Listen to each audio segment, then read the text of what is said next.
Hey everyone, just want you to go out there and subscribe to Raze Chaos. Remember, when you do, it'll be super effective. And welcome back, everybody. My name is Raze Chaos. You've made it back to my channel, and I hope you survived Christmas. I hope you survived Christmas. I hope you're doing well. I hope you're thriving. And Raze just released the last of the tarot card series that he had been doing. But he'd been doing that like neck and neck with the Spider-Man postcard videos, which were a lot of fun. And between the postcard videos and between the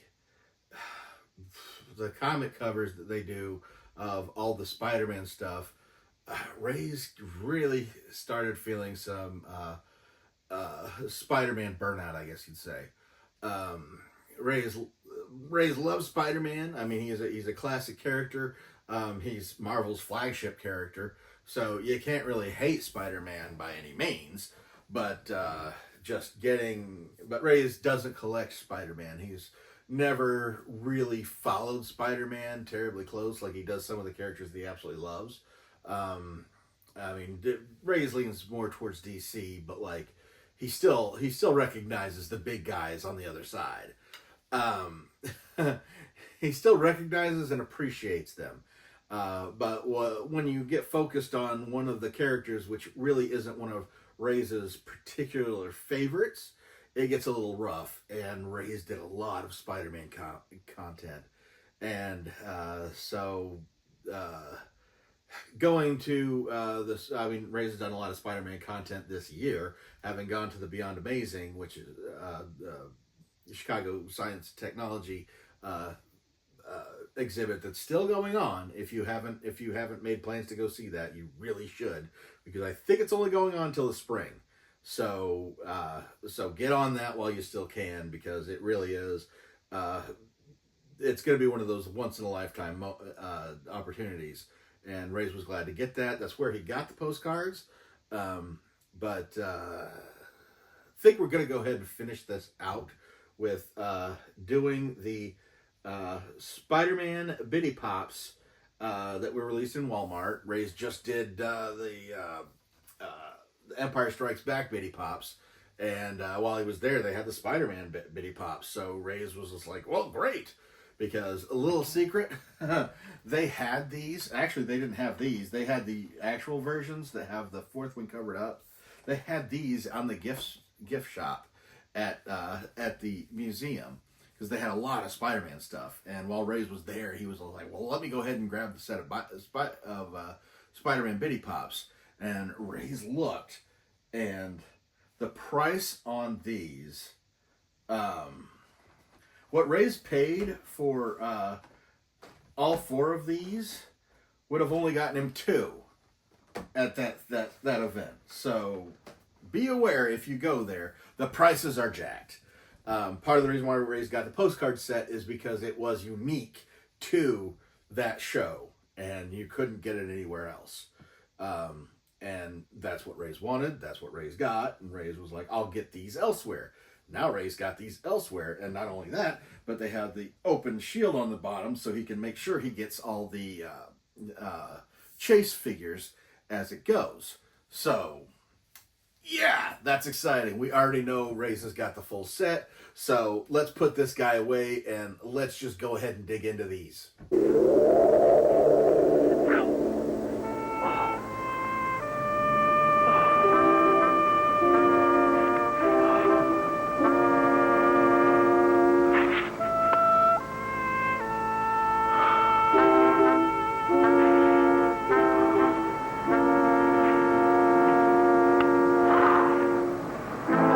First up, what do we got here? We've got this first set. This is a Spider-Man set. We're going in the order in which they are on the back of the box. That way we can go keeping track of what we have and what we don't. Yeah, Raze is gonna go ahead and tuck these into there. Let's get this going.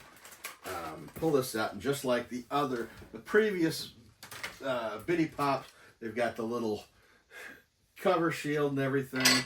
And we have got, right off the bat, we've got Spider-Man. We've got your basic Spider-Man pop, and it's cool. It's really cool. Raze doesn't. Part of the reason why Raze loves these is because since Marvel's Funko Pops are bobbleheads, and Raze hates bobbleheads, Raze doesn't get a lot of. Raze barely gets any Funko Pops of Marvel outside of these and the comic book covers, which Raze absolutely loves. He doesn't get any of the regular ones, and there are several that Raze would have loved to have gotten, but like just can't stand that that bouncy head just drives Raze. That's what was mine. So we go ahead and take this guy out, have a look at him. Not really sure what this pose is because it's gotten too small to see. It could be him leaned up against something, most likely jumping, but like it's too small to really give you an idea as to what the action that he's doing is. So yeah, we're starting off with a bang with the little Spider-Man Bitty Pop figure. Love these Bitty Pops. Really enjoyed them. They're a great way to expand your collection without expanding them too far. And next up, who do we have? We have Green Goblin. This is really cool. Raze loves, you know how Raze loves characters. He loves different characters, and Green Goblin is a staple as far as the Spider-Man stuff goes. If Spider-Man has a Joker, it is Green Goblin. And very, very, very cool. Raze is happy to get this. We're going to go ahead and take him out. I love the fact that these things just pop out on the back. So looking at the detail in this, I absolutely love, like that figure, I could barely tell what was going on. On this one is absolutely awesome. He's just standing, and that's all he has to do. But he's holding the pumpkin bomb, and he's even got his little satchel across his body that would carry more. Which, when you look at the satchel, even in the comics, it's kind of like how does he fit so many in that little satchel? But I mean, comics, cartoons, they do that all the time. They just pull it out of the bag whenever they need it. But yeah, loving the detail on this little guy. Really cool. And this was definitely a fun set to get. And next up we have Spider-Man's most persistent villain all the way through is J. Jonah Jameson, the Peter Parker's boss, news editor, and he basically professes that Spider-Man is a menace.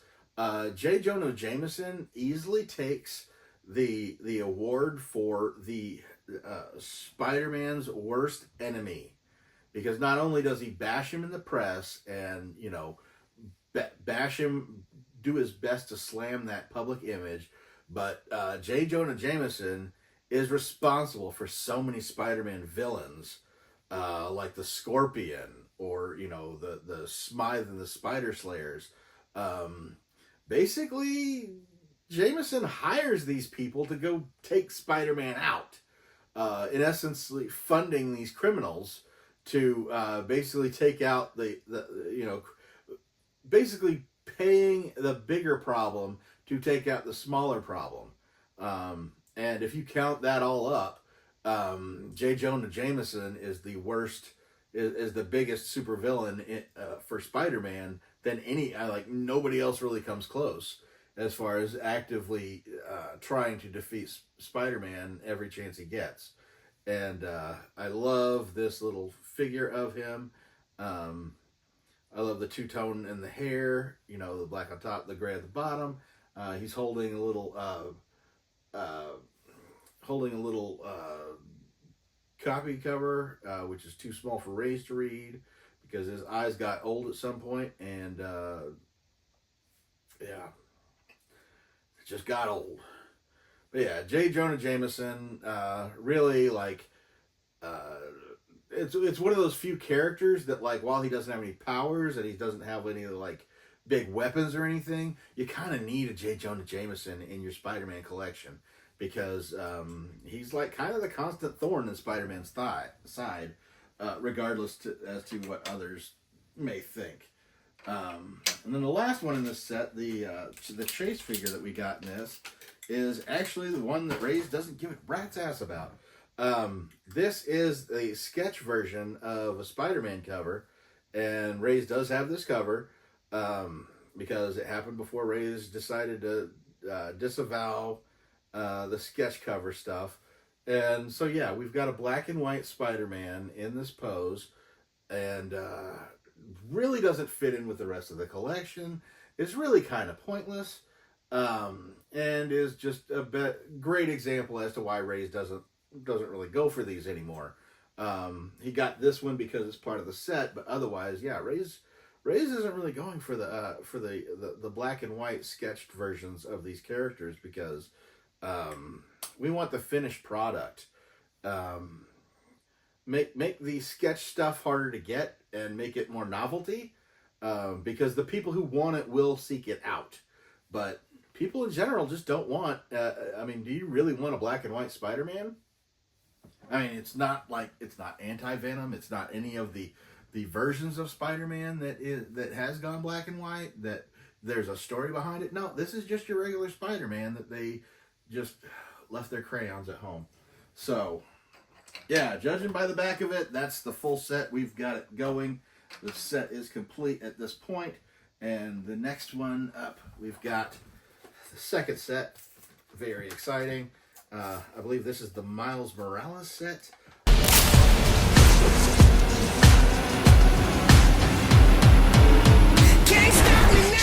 I don't know if I should call it that or call it the Miles Morales row, because he starts out this row, which is really cool. And I don't know why I look. We've got our base, we've got our set and everything. Yeah, that's, get in there. That going, keeping them in order. And first up, we've got the Miles Morales pop.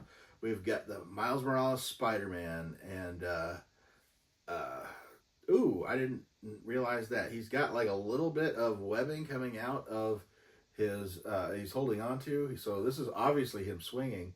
Didn't see anything like this on the first one, which that would have made some sense as far as what that pose was. But this is a great look. I mean, I love the little detail that they put into these. But yeah, Miles Morales is definitely represented. And it's not easy to have a second character with the same name. But Miles Morales has like filled that costume. I mean, he is just as much Spider-Man as Peter Parker is at this point. Maybe slightly lesser, just due to, you know, the older audience. But I mean, as people get older, they're just going to accept that there are two Spider-Mans. And honestly, they've worked it so well that I have a hard time disagreeing with the idea that Miles Morales, hopefully he's here to stay, but, you know, also kind of scared they're going to change his name at some point or do something with Peter Parker to where he's not. They're going to, I mean, they get close and it gets nerve-wracking. But yeah, Miles Morales has definitely put a stamp on the Spider-Man name, and it's most welcome. And then we get the best example of what Raze was just talking about. We have got Ghost Spider. She has also been called Spider-Gwen, and it's one of those. Oh, I love this. I have always loved the Spider-Gwen design. I just think it's a lovely aesthetic, and it works so well. Especially with the blue ballet shoes. This being Gwen Stacy from another universe where Peter Parker is the one who dies, and she's the one that gets bit by the spider. And I love the fact that they're incorporating her into the rest of the universe. I think she fits. Even if it does, well, I guess it doesn't really confuse. It gets a little confusing because Gwen Stacy was Peter Parker's first love, and the way they've been portraying the Ghost Spider dynamic is they have her getting closer to Miles Morales. So Peter Parker, traditionally, like in those older comics, it was really a Betty or Veronica situation with Spider-Man, because it was just like, is he going for Gwen? Is he going for Mary Jane? And now in modern day, they have made Spider-Man's marriage to Mary Jane disappear, and they've made Gwen Stacy younger and interested in Miles Morales. So, bet you're envying Archie now, aren't you, bud? But no, they've really done a lot with this character, even though I could see how it would complicate the status quo. And now we have got one of them. I guess he's older, but like at the same time still relatively new, because the Spider-Man 2099 character just kind of came and went. It was the most popular of the 2099 imprint, I guess you'd say, subline of Marvel Comics. Obviously, Spider-Man works best because he's the flagship. But he was a completely different character, and they brought him back for the whole Spider-Verse stuff. And I love that they show that while his origin wasn't the same as most of the Spider-Man characters, then that made him darker. And he was a good antagonist in the second of the Spider-Verse movies. Looking forward to seeing the third one. If they ever make it, I'm hoping that they do. I want it. And chances are, much like a book Raze has been waiting on, it's been out and Raze just doesn't know it yet. If it's out, you let Raze know. Because at the time of recording, Raze does not know if the third movie is out yet or not. And he's dying for it. But yeah, I always loved the change that they did with the Spider-Man 2099 stuff. Just gave it a different look. I always thought it was interesting that they made his mask look more like a skull for the Spider-Man 2099. It was really more skull space. It was still the image of a spider theme, but it really kind of gave almost a skull look. So it made sense when they decided to make him the bad guy in that movie. It was like, oh god, yeah, he's the scariest looking in general. But yeah, it's a good look, and it is a great character design. Raze has always appreciated that. And that leads us to the last one, The Chase, which is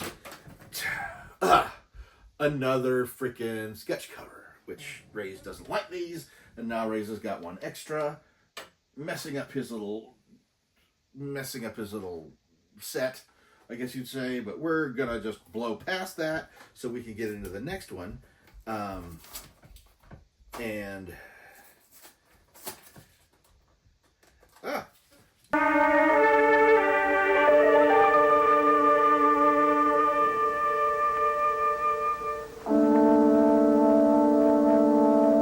let's see who we've got here. We know who we've got. We've got Venom, and we have got the first Venom. We've got Venom, and slowly or basically revealing the Eddie Brock underneath it. Got to take this guy out to take a good look at him. Yeah, you can see that they've got the Venom enveloping him, and that one of the things I always loved about Venom was that even though Eddie Brock and Venom are two separate personalities, they really did bond well, and they really worked together as an entity.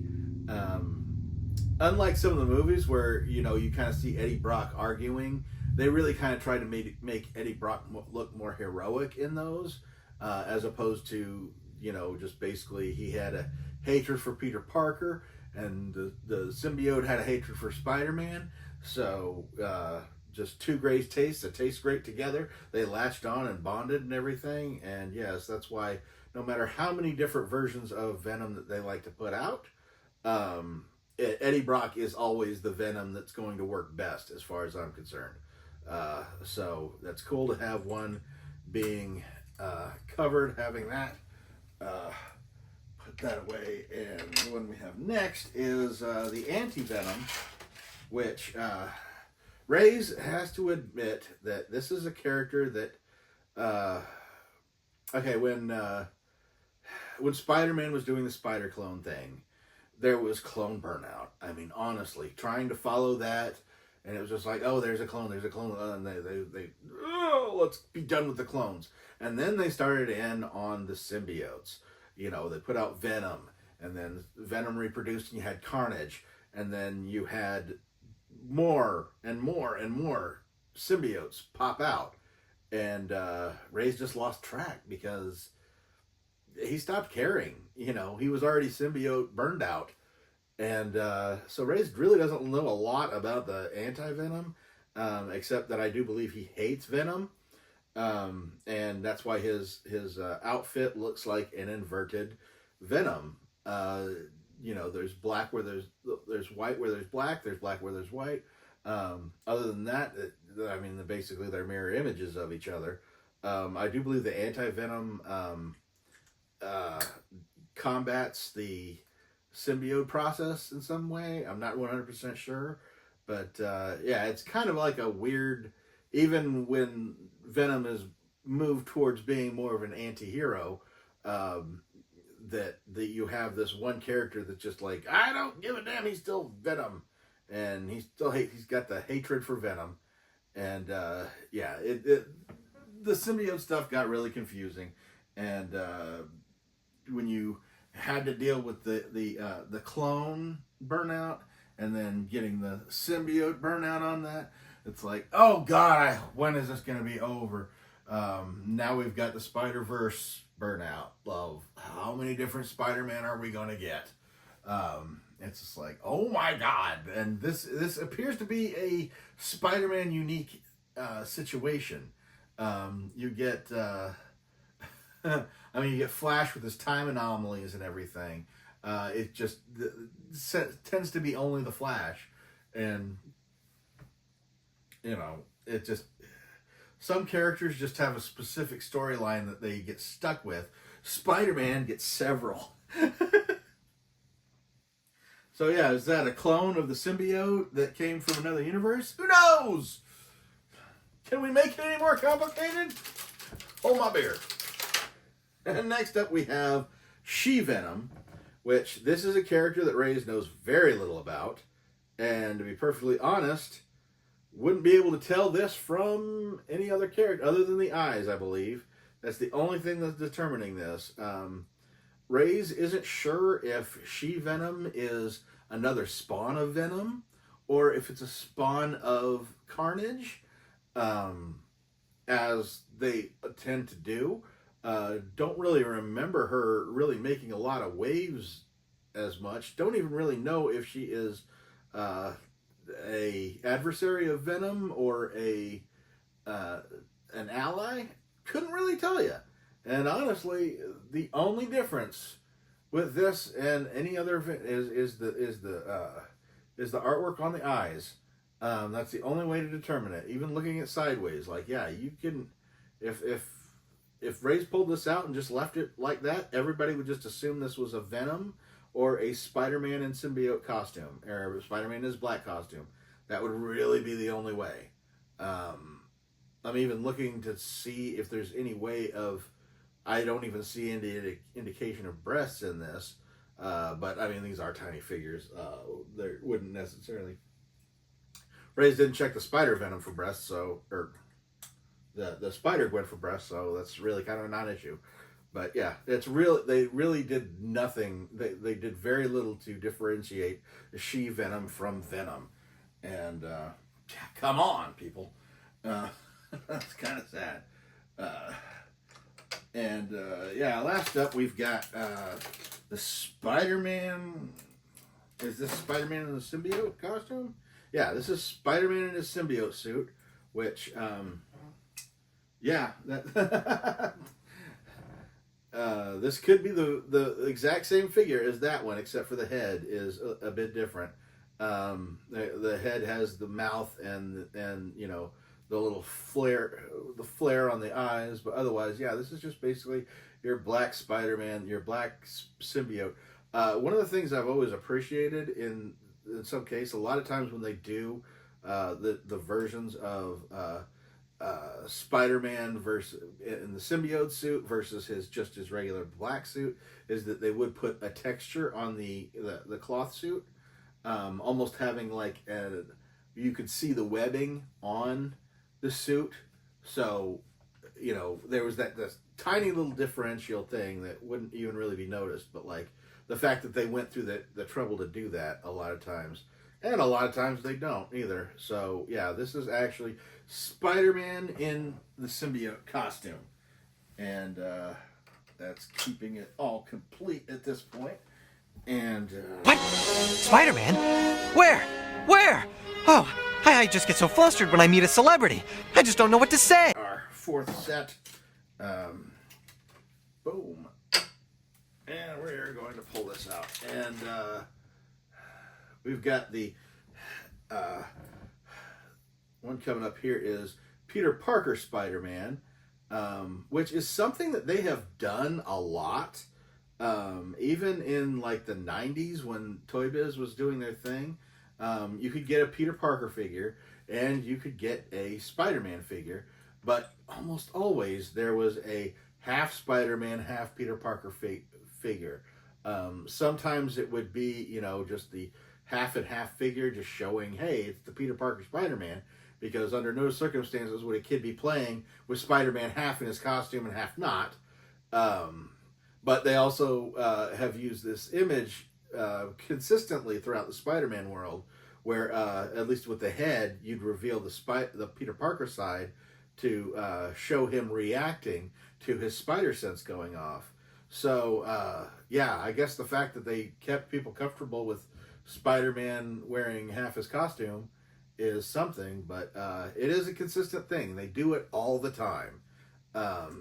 They do it with all the figures. There's always a half and half. I've always found that incredibly funny, and it's always the red and blue costume. Or I would say 90% of the time it's the red and blue costume. They almost never do it with the symbiote costume, which would actually make sense to drop down sometimes. So yeah, there's that. There's their obligatory half Spider-Man, half Peter Parker version. And next up we have the Superior Spider-Man, which is really cool because this is a different version of Spider-Man.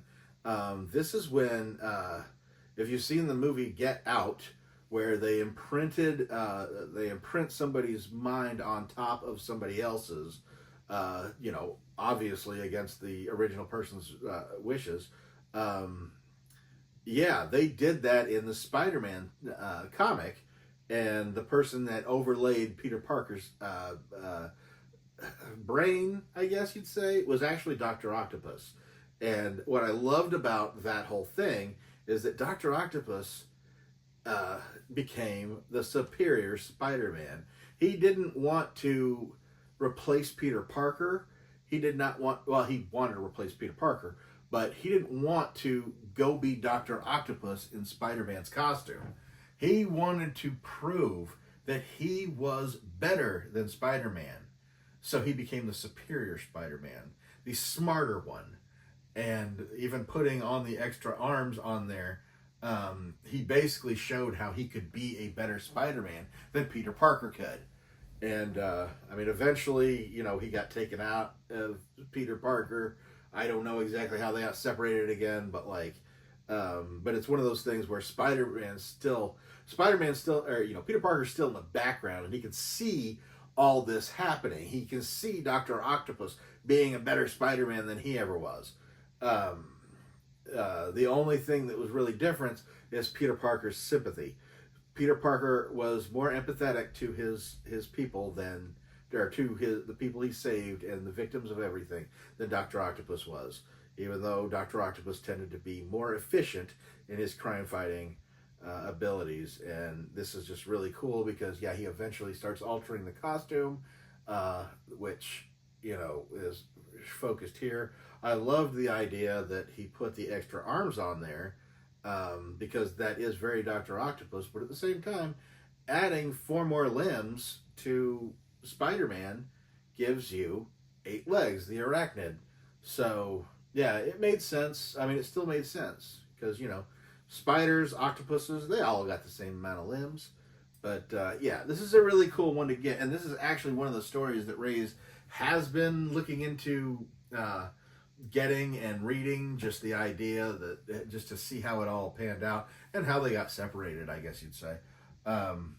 Really kind of interested to see how that all worked out, because I mean, there is a possibility that I think the Dr. Octopus, if this is a Spider-Verse thing where it's a different universe, that the Dr. Octopus in there dies basically knowing that he was a better Spider-Man than Peter Parker when Peter Parker takes back his body or whatever. I don't know.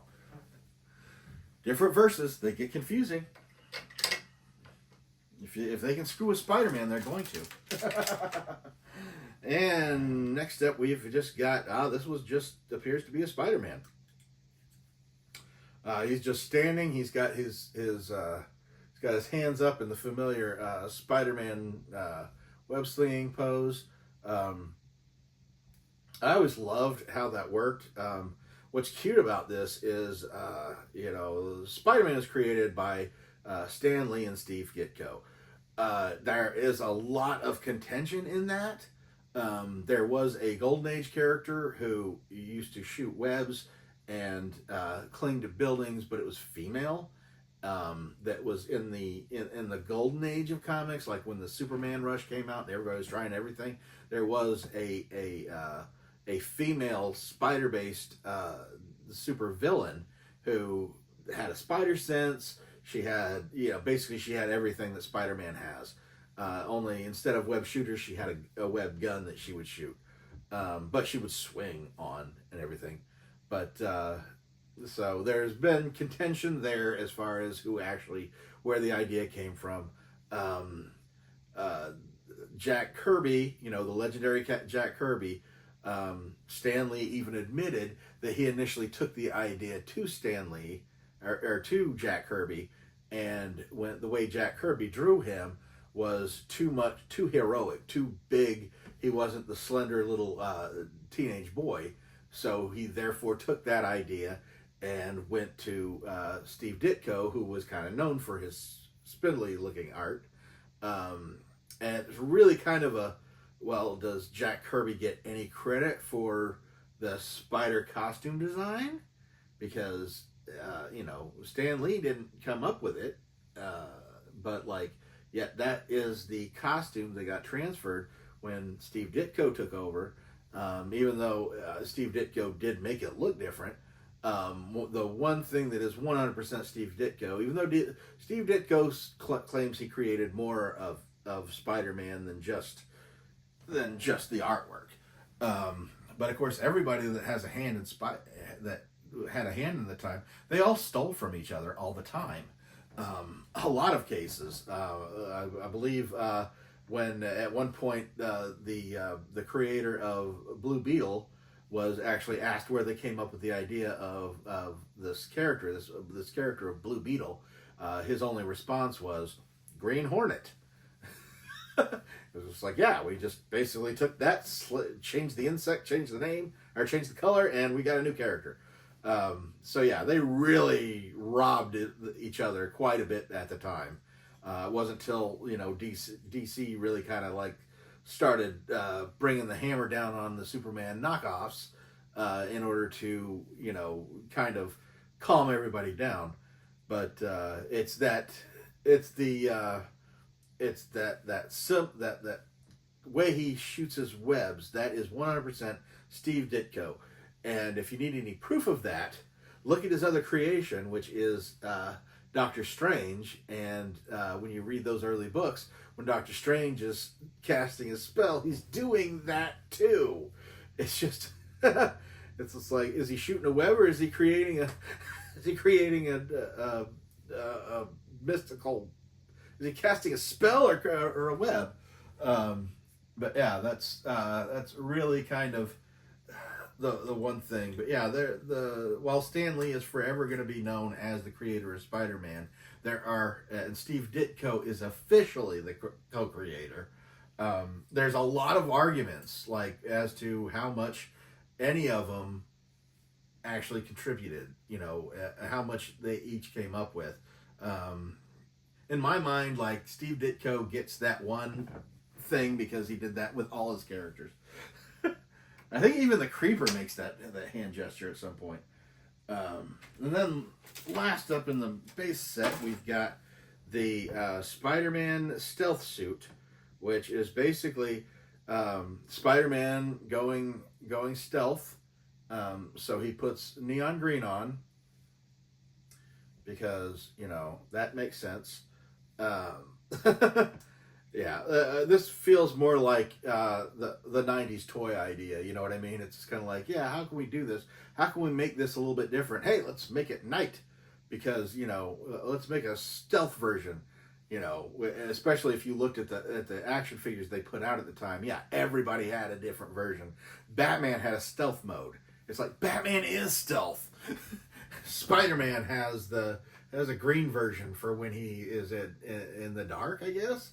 I mean, honestly, this isn't nearly as stealthy as the black costume would be, with the neon green. And I don't know if that's supposed to be like an infrared goggles type of look, but when you've got a spider sense already, like you tend not to worry about that quite as much.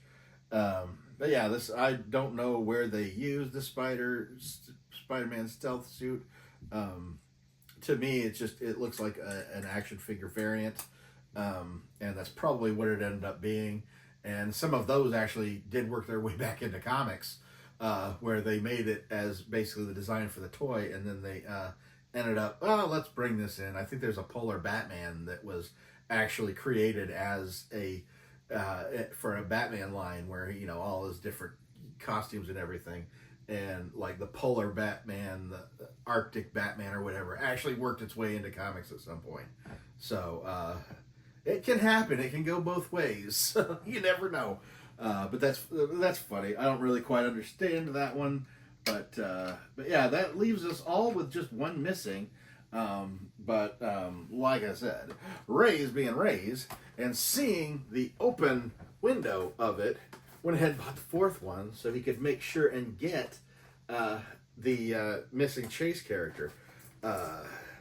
If that seems a little wrong or seems a little odd that Raze would spend enough to buy the entire set when he only wants one figure, Raze would like to remind you that Raze had got almost a perfect pull with the Batman animated stuff, and the one he's missing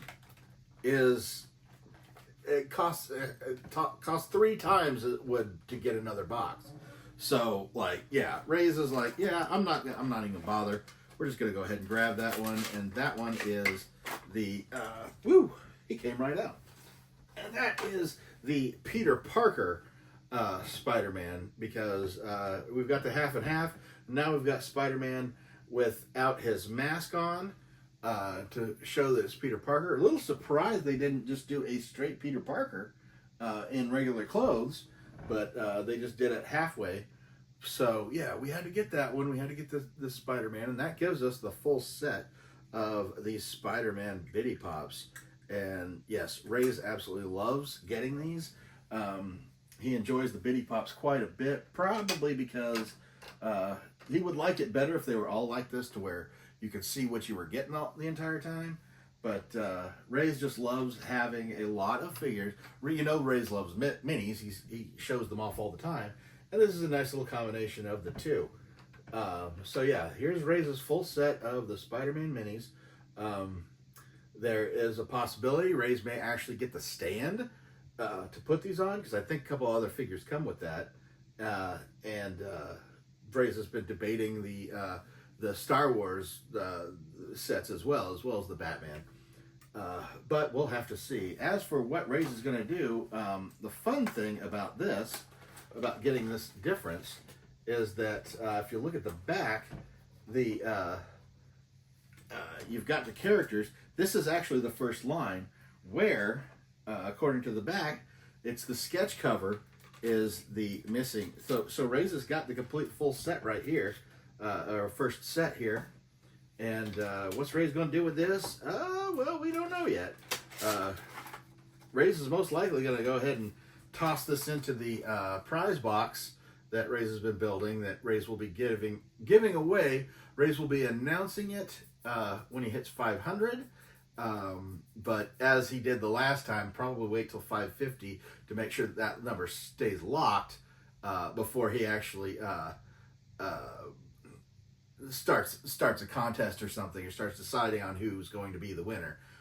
Raze has been building the box ever since he did the 200 subscribers, and he's been building it pretty much from that point on. So it's pretty big, and all you have to do is look at the last winner and see that Raze isn't afraid to send you multiple boxes full of stuff, and the theme for that is random. So you're probably going to get some bitty pops, probably get some other random stuff, probably get a couple random pops. Yeah, I mean, you never know. I mean, with this, Raze could pull out some of the crazier collectibles that Raze has shown off in other places, and stuff that he's bought specifically for that. So I hope you've enjoyed this video. I hope you enjoyed your Christmas. I hope you're looking forward to the new year. Raze is looking forward to the fact that he's done with Spider-Man for the year. Raze's Spider-Man burnout is finally coming to an end. We are done. There is no way Raze is going to have to do any more Spider-Man, because, yeah, I mean, New Year's coming up in just a couple of days. Raze is wrapping up his Spider-Man for the year. And it is a relief. And Raze is so freaking happy. Raze needs some time apart from Spider-Man for a while. I'll be honest. Raze is going to get the Superior Spider-Man storyline at some point and everything, but not probably for a little while. He's got to take some off time from Spider-Man for a little bit, because this Spider-Man has been a theme this year, it feels like. So Raze is going to go ahead and let you go. I hope you enjoyed this Spider-Man. I hope you've enjoyed a lot of the Spider-Man content that Raze has put out, because for somebody who primarily does DC and horror, he's done a lot of Spider-Man this year. And yes, Raze's New Year's resolution is try and not do so much Spider-Man stuff.